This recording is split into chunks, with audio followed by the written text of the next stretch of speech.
தகவல் சேகரிக்கிறோம். தகவல் தெரியும். இப்போ 100 நாள் வேலை இப்போ பெண் விவசாயிகள் சங்கம் இருக்கா தமிழ்நாட்டில்? இல்லையா? இருக்கு. 27 ஆண்டுகளாக இருக்கு. 21 மாவட்டத்தில் இருக்குது. பேர் களஞ்சிய பெண் விவசாய சங்கம். உங்களுக்கு தெரியாம இருக்கிறது வந்து ரொம்ப அதிர்ச்சியா எனக்கு அதிர்ச்சியா இருக்கு.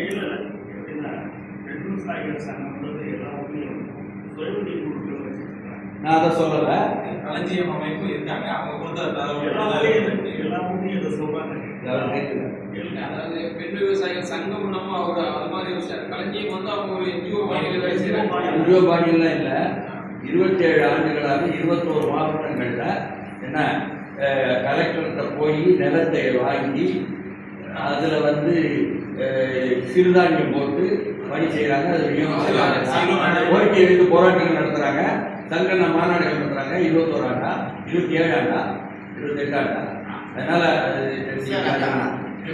ஷீலு மேம் வந்து ஒரு பழக்கம் நம்ம மாநாடு பத்தி சொல்லியிருந்தாங்கல்ல, அதுல ஷீலு மேம் டீமும் வந்திருந்தாங்க. பொண்ணுத இயக்கதா ஓப்பன் இனாகிரேஷன் பண்ணதே பொண்ணுத இயக்கதா. அவங்க வந்து களஞ்சிய பெண் விவசாய சங்கத்தோட தலைவர், இப்போ இருக்க தலைவர்.